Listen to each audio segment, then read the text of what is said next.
کر سکتا ہے، کوئی اس کے لیے مشکل نہیں. ہوا علی کل شیء قدیر، اسے ہر شے کی قدرت حاصل ہے. لیکن اصل بات جو ہے میں آپ کو بتانا چاہتا ہوں، یہ ہے سائیڈ ایشو. اصل ایشو ہے فلسطین کا جو شروع ہونے والا ہے. بھٹی دہکے گی وہاں. ظاہر بات ہے کہ اگر کوئی بہت بڑا اقدام ہو جاتا ہے فلسطینیوں کے خلاف، اور اگر واقعتاً مسجد اقصیٰ اور قبۃ الصخرہ گرا دیے جاتے ہیں، جو طوفان اٹھے گا عالم عرب میں، یہ حسنی مبارک ہو یا شاہ خالد ہو یا کوئی اور ہو، یہ نہیں روک سکتے اس طوفان کو. نوجوان خون اٹھے گا، غیرت اور جو بھی حمیت ہے. مسلمان ان پڑھ سے ان پڑھ اور بالکل بے دین، وہ بھی مسجد کی حرمت پر کٹ مرنے کو تیار ہو جاتا ہے. مسجد تو بنا دی شب بھر میں ایمان کی حرارت والوں نے، من اپنا پرانا پاپی ہے، برسوں میں نماز ہی بن نہ سکا. وہ چاہے کانپور کی مسجد سے مسلمانوں نے جانے دی ہے، چاہے وہ شہید گنج کی مسجد تھی مسلمانوں نے جانے دی ہے، چاہے نماز نہ پڑھتے ہو.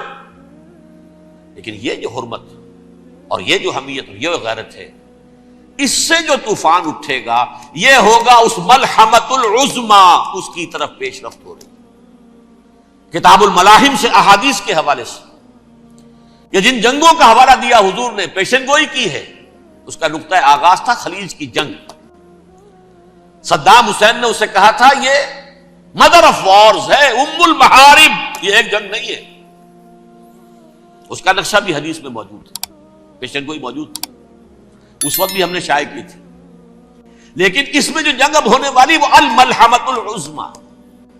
ملحمہ کسے کہتے ہیں؟ لحم گوشت کو کہتے ہیں، اور قصائی کی دکان کو عربی میں ملحم کہتے ہیں، جہاں گوشت کے ٹکڑے کیے جاتے ہیں. آج کل مشینوں سے ہوتے ہیں، اب جو ہے وہ ہاتھ سے چھریوں سے نہیں ہوتے، لیکن ٹکڑے ہو رہے ہوتے ہیں، جسموں کے چیتھڑے اڑ رہے ہوتے ہیں. ملحمہ، یہی لفظ استعمال کیا تھا حضرت سعد ابن عبادہ نے رضی اللہ تعالی عنہ یوم فتح مکہ. ان کے دل میں تھا کہ اب ہم انتقام لیں گے ان عربوں سے، ان قریش سے. الیوم یوم الملحمہ، الیوم یوم الملحمہ، یہ کہتے ہوئے جا رہے تھے. ایک خاص کیفیت، آج ہے گوشت کے ٹکڑے اڑانے کا دن. حضور سے کہا کہ چلیں جا کر کے ساتھ تو یہ کہہ رہے ہیں الیوم یوم الملحمہ، الیوم یوم الملحمہ. حضور نے فرمایا نہیں، ان سے کہو جا کر الیوم یوم المرحمہ، الیوم یوم المرحمہ، آج رحمت کا دن ہے، آج تو میں ان سب کو معاف کروں گا. لا تثریب علیکم اليوم، میں تم سے وہی بات کہہ رہا ہوں جو میرے بھائی یوسف نے کہی تھی اپنے بھائیوں سے، اذهبوا فانتم الطلقاء، جاؤ تم سب کے سب آزاد. وہ ملحمہ ہے جس کو کہ حضور نے حضرت معاذ بن جبل رضی اللہ تعالیٰ عنہ سے روایت ہے، اس میں سے جو ابو داؤد میں روایت آئی ہے اس میں الملحمۃ العظمی، عظمی مؤنث ہے اعظم کا. آپ کہتے ہیں جنگ عظیم اول، جنگ عظیم دوم، عظیم کا باپ ہو گیا اعظم، سب سے بڑا، اور اس کا مؤنث ہے سب سے بڑی، عظمی. الملحمۃ العظمی، سب سے بڑی لڑائی. میرے نزدیک یہ وار کے معنی میں نہیں ہے، بیٹل کے معنی میں. انگریزی میں یہ دو لفظ علیحدہ ہیں، وار، بیٹل. وار سالوں کو محیط ہوتی ہے، بیٹل کسی ایک خاص جگہ پر جو لڑائی ہوتی ہے اس کو کہتے ہیں. حضور کے اور قریش کے درمیان 6 سالہ وار تھی، جنگ تھی. لیکن battles, battle of Uhud, battle of Badr, یہ بیٹلز تھی، لڑائیاں تھی. تو عظیم ترین جنگ شاید اس اعتبار سے نہ ہو جیسے کہ ورلڈ وار 1 اور ورلڈ وار 2، یعنی اس کی وسعت کا اتنا معاملہ نہیں اور طوالت کا نہیں. لیکن جو لڑائی جو ہے بیٹل ہونی ہے، جس کو کہ یہ لوگ، یا چونکہ میں نے کہا تھا شروع میں کہ سرما ہے میری آنکھ کا خاک حجاز و ہول قدس، نیو ٹیسٹمنٹ کی آخری کتاب ہے the book of Revelation, Revelation of Saint John. اس میں آرمگڈون کہا گیا ہے اسے. ہر مجدون، یہ عبرانی لفظ ہے، ہر کہتے ہیں اونچی جگہ کو، سطح مرتفع. مجدون میگیڈو، میگیڈو ایک وادی ہے، مرتفع، وادی مرتفع. یہ ہے واقع لبنان، اسرائیل اور شام کے درمیان جو ٹکڑا، جو ٹرائنگل بنتی ہے، یہ ہے، یہاں پر بڑی جنگ لڑی جائے گی. اور یہ جنگ صلیب ہوگی جو کہا ہے یہ بش نے، یہ جنگ صلیب. سیکنڈ ملینیم شروع ہوئی تھی تو پہلی صلیبی جنگ ہوئی تھی، تھرڈ ملینیم شروع ہوا ہے، یہ سیکنڈ صلیبی جنگ ہے، یہ کروسیڈ ہے. اور میں اس مرتبہ امریکہ گیا تھا تو پہلی مرتبہ مجھے وہاں ایک رسالہ ملا ٹرمپٹ نام کا.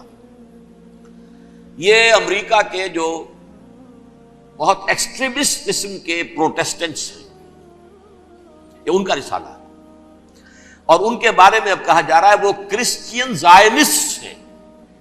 آپ شاید پہلی مرتبہ یہ لفظ سن رہے ہو. زائنسٹ تو ہم سمجھتے ہیں یہودیوں کو، کرسچین زائنسٹ وہ ہیں جو ہیں تو عیسائی پروٹیسٹنٹس ہیں، لیکن اسرائیل کے وہ حمایتی یہودیوں سے بڑھ کر ہیں.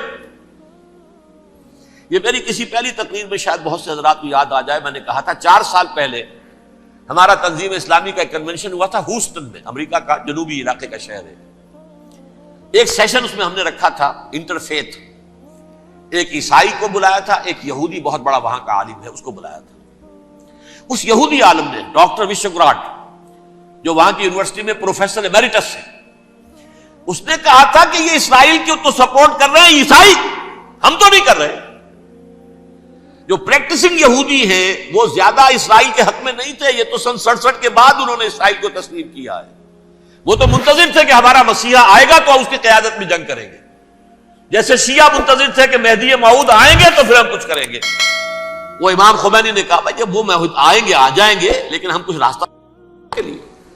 زائنسٹ نے آگے بڑھ کر ریاست قائم کر لی، اور جب یروشلم پر بھی پورا قبضہ کر لیا تب جو ہے در حقیقت مذہبی یہودی جو ہے پھر انہوں نے اپنایا ہے، اون کیا ہے، اور نئے سیٹلمنٹس جو بھی بنے ہیں وہاں پر اسرائیل میں اس میں اکثر و بیشتر مذہبی یہودی آیا، اور بروکلن کے علاقے سے سب سے بڑھ کر آئے ہیں، جو امریکہ میں نیو یارک کا ایک جنوبی علاقہ ہے، بہت بڑا یہودیوں کا بہت بڑا گڑھ ہے. نیو یارک کو جیو یارک بھی کہا جاتا ہے، وہ تو اصل میں مرکز جو ہے وہ تو یہودیوں کا ہے. اس حوالے سے وہاں پر جو کرسچن زائنسٹ کہلاتے ہیں وہ اسرائیل کے یہودیوں سے بھی بڑھ کر کہیں سپورٹر ہیں. بہرحال اس دوسری صلیبی جنگ کا معاملہ جو میں کہہ رہا تھا، ٹرمپٹ نامی رسالہ، اس کا ایک مضمون ہے دی لاسٹ کروسیڈ. اب یہ آخری کروسیڈ ہے جو شروع ہونے والا ہے. میں تو حیران ہوں کس قدر کھل کے وہ باتیں کرتے ہیں.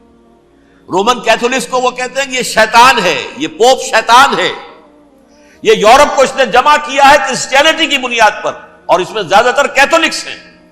آپ کو معلوم ہے برطانیہ بڑی مشکل سے شامل ہوا ان کے ساتھ، اس لیے کہ وہ پروٹیسٹنٹ کا سردار تھا، ابھی پوری طرح نہیں ہے. یورپ جو ہے وہ رومن امپائر دوبارہ یہ کھڑی کر رہا ہے، اور در حقیقت یہ جو ہے یہودیوں سے بھی چھیننا چاہتے ہیں اسرائیل کو اور فلسطین کو، اور مسلمانوں سے بھی، اور یہ وہی کروسیڈ جو تھے اربن ثانی کے اس کی تیاری کر رہے ہیں تاکہ وہاں پر عیسائی حکومت قائم ہو جائے، کیتھولکس کی پوپ کی حکومت قائم ہو جائے، جیسے ایسٹ تیمور میں تبدیلی. ایسٹ تیمور میں کون سی حکومت بنی ہے؟ Roman Catholic. رومن کیتھولک اسرائیل میں بنے تاکہ یہ سارے مقامات مقدسہ جہاں اسرائیل پیدا ہوئے، بیت حضرت مسیح پیدا ہوئے، بیت الحم کہاں ہے؟ وہی ہے کہ نہیں؟ جہاں سے ریزریکشن ہوا ان کے خیال میں وہ کہاں ہے؟ وہیں پر ہے کہ نہیں؟ بڑے بڑے گرجے ان کے وہی ہیں. تو اس اعتبار سے ان کا کہنا یہ ہے یہ لاسٹ کروسیڈ کی تیاری ہو رہی ہے، یہ کیفور. اور ان کا کہنا یہ ہے کہ یہ پوری طاقت نیٹو کی جو ہے، یہ پہلے جرمنی سے لائی گئی بوسنیا، انہوں نے خود وہاں جنگ کروائی، انہوں نے خود وہاں پر ایتھنک کلینسنگ کروائی، پھر خود مصالحت کے لیے آ گئے، پھر کوسوو میں انہوں نے خود آگ بھڑکائی. یہ میں نہیں کہہ رہا، یہ وہ ٹرمپٹ رسالہ امریکہ سے چھپنے والا پروٹیسٹنٹس کا رسالہ ہے جو یہ کہہ رہا ہے. پھر انہوں نے کوسوو کے اندر کروایا، اور پھر وہ وہاں پر پیس فورس کی حیثیت سے آ گئے.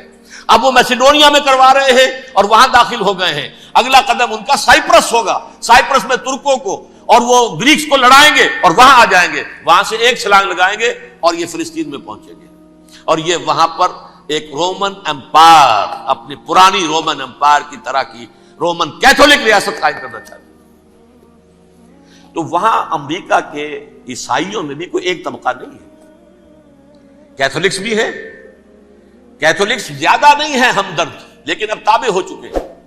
اسحاق ریبین نے جب یہ پیس ٹاک شروع ہوئی تھی، آپ کو یاد ہوگا شاید کہ جب وہ آیا تھا واشنگٹن سے واپس فلسطین اسرائیل، تو پہلے روم میں رکا for an audience with the pope, اور پوپ کو اس نے ایک مرتبان سا پیش کیا تھا، حضرت سلیمان علیہ السلام کے زمانے کا مرتبان، اور کہا تھا دیکھیے 3000 برس تک ہم نے اس کی حفاظت کی ہے، اب یہ میں آپ کے حوالے کر رہا ہوں. اس کے بعد سے پوپ جو ہے بالکل رام ہو گیا، اور وہ عیسائیوں کے ساتھ اور یہودیوں کے ساتھ ان کا پورا معاہدہ ہو۔ اب پورا عیسائی ورلڈ جو ہے بعثت مجموعی یہودیوں کے شکنجے میں ہے۔ البتہ ان کے اندر بھی جھگڑے ہیں، جو وہاں پر وائٹ کرسچن ملیشیاز ہیں وہ ایکسٹریمسٹ ہیں کیتھولکس، ان کے نزدیک دشمن نمبر 1 یہودی، دشمن نمبر 2 مسلمان، دشمن نمبر 3 جو یورپ میں کالے ہیں، ایفرو امریکن، چاہے وہ عیسائی ہو گئے ہوں، کوئی بھی ہو، یہ 3 دشمن ہیں جن سے انہوں نے کلینز کرنا ہے، صاف کرنا ہے ان کے خیال کے مطابق امریکہ کی سوسائٹی کو۔ اولا یہود، پھر مسلمان، اور پھر یہ جو کالے ہیں۔ لیکن دوسری طرف پروٹیسٹنٹس کے اندر ایکسٹریمسٹ وہ ہیں جنہیں کہا جا رہا ہے یہ کرسچین زائنسٹ ہیں، یہ اسرائیل کے اسرائیل سے بڑھ کر سپورٹرز ہیں۔ بہرحال یہ اب جنگ ہوگی، اس کا نتیجہ کیا نکلے گا یہ تو اللہ ہی جانتا ہے۔ اب میں آخری بات کی طرف آ رہا ہوں۔ آخری نتیجہ تو جو بھی کچھ اپس اینڈ ڈاؤنز آئیں گے، تلک الایام نداولھا بین الناس، آخری نتیجہ ڈراپ سین وہ یہ ہوگا کہ اللہ کے دین کا بول بالا ہوگا، اور پوری دنیا پر محمد کے لائے ہوئے دین صلی اللہ علیہ وسلم کی حکومت قائم ہوگی۔ وہ گویا قیامت کی تمہید ہوگی، اس کے بعد بس قیامت آئے گی، کیونکہ مقصد کائنات، تخلیق کائنات پورا ہو جائے گا۔ پوری مخلوقات کے اندر مقصد تخلیق، کلائمیکس آف کریشن محمد الرسول اللہ صلی اللہ علیہ وسلم، دین کی تکمیل محمد الرسول اللہ صلی اللہ علیہ وسلم۔ اور اس خلافت عرضی کے لیے جو حضرت آدم کو خلافت دی گئی تھی، جب اس میں وہ خلافت پوری دنیا پر قائم ہو جائے گی، اس کا مقصد پورا ہو جائے گا، and that will be the beginning of the end. اس کے بعد قیامت ہے۔ آخری نتیجہ تو یہ نکلنا ہے۔ اس سے پہلے سزائیں ہمیں بھی مل رہی ہیں، اور یہاں میں کانٹے کی بات جو چھوڑ گیا تھا اس کو بیان کر دوں۔ اللہ نے اس مغضوب علیہم قوم کو، اس ملعون قوم کو کیوں اب تک چھوٹ دیے رکھی؟ میں بتا چکا ہوں یہ بڑے عذاب کے مستحق ہو چکے تھے حضرت عیسیٰ علیہ السلام کے زمانے میں، چھوٹ دی ہے، ابھی تک ہے، بلکہ ایک مرتبہ ابھارا ہے۔ 1900 برس کے بعد ابھرے ہیں یہ، بالفور ڈیکلریشن 1917، سن 70 عیسوی کے بعد، تقریباً 1900 برس، 1850 برس تو ہے کم سے کم۔ پھر creation of Israel 1948، 1967 extension of Israel, یروشلم پر قبضہ۔ یہ سارا جو ہے کیوں ہے؟ اللہ تعالیٰ اس خیر امت محمد صلی اللہ علیہ وسلم، اس کے بہترین حصے کو سزا ان ملعونوں کے ہاتھوں دے رہا ہے۔ کیوں؟ جو جرم انہوں نے کیا تھا وہی ہم نے کیا۔ انہوں نے اللہ کی کتاب کو پیٹھ کے پیچھے پھینکا، نبذ فریق من الذین اوتوا الکتاب کتاب اللہ وراء ظہورہم، ہم نے اپنی پیٹھوں کے پیچھے پھینکا کہ نہیں؟ کولونیل رول سے آزاد ہوئے، کہیں اسلامی قانون نافذ کیا، کہیں اسلامی نظام قائم کیا؟ تو جو جرم ان کا تھا وہی ہمارا ہے، اور ہم خیر امت ہیں، اور ہمارے میں سے خیر ترین عرب ہے، ان پر اللہ کا فضل، ان کی مادری زبان میں اللہ کی کتاب موجود ہے۔ پھر انہوں نے اللہ کے دین کو پیٹھ دکھائی۔ جو ملک آزاد ہوا کولونیل رول سے، یا اس نے قبلہ کر لیا اپنا ماسکو کی طرف، یا کر لیا واشنگٹن کی طرف۔ کسی نے مکے کو قبلہ بنایا، یہ بدترین سزا ہے۔ ویل للعرب من شر قد اقترب۔ اور ترمذی شریف میں تو یہاں تک روایت ہے، من اقتراب الساعۃ ہلاک العرب، قیامت کے قرب کی ایک نشانی یہ بھی ہوگی کہ عرب ہلاک ہو جائے۔ ایک حدیث میں الفاظ آتے ہیں کہ حضور نے جب کہا یہ ہوگا یہ ہوگا یہ ہوگا، یہ بربادی آئے گی، تو کسی زوجہ محترمہ نام میں بھول رہا ہوں، انہوں نے پوچھا کہ عرب اس دن کہاں ہوں گے؟ فرمایا العرب یومئذ قلیل، بہت کم۔ آخری خاتمہ ہونا ہے یہود کا حضرت مسیح علیہ السلام کے ہاتھوں. وہ عذاب جو 2000 برس تک ان سے ٹلا رہا وہ آئے گا اور ان کے رسول ہی کے ہاتھوں آئے گا. لیکن اس سے پہلے مسلمانوں پر یہ عذاب آ رہا ہے، ہولوکاسٹ کے درجے کا عذاب آ رہا ہے. البتہ ہم پاکستانی اس میں یوں سمجھ لیجئے کہ وہ تو خبریں موجود ہیں احادیث میں، وہاں تو جو ہونا ہے. اتنے انسان مریں گے کہ ایک پرندہ جو ہے اڑتا چلا جائے گا، وہ نہیں چاہے گا کہ نیچے اترے تو کسی لاش پر اترے، اسے جگہ نہیں ملے گی زمین خالی کر کہیں اتر سکے، تھک ہار کر گرے گا، مرے گا تو بھی لاش کے اوپر گرے گا. یہ الفاظ ہے حضور صلی اللہ علیہ وسلم. الملحمۃ العظمی الملحمۃ الکبریٰ، یہ لاسٹ کروسیڈ. ٹرمپٹ اخبار نے، میں اس کا فوٹو اسٹیٹ بھی کبھی آپ کو دکھا دوں، ویسے میرے ساتھ ہے وہ رسالہ ٹرمپٹ، دی لاسٹ کروسیڈ، اس کی تیاری ہو رہی ہے. وہ الملحمۃ العظمی اور ملحمۃ الکبریٰ جو ہے وہ آنے والی ہے. ابن ماجہ میں کبریٰ کہا ہے، اکبر کا مؤنث کبریٰ. ملحمہ کبریٰ سب سے بڑی جنگ اور ملحمہ عظمی سب سے عظیم جنگ.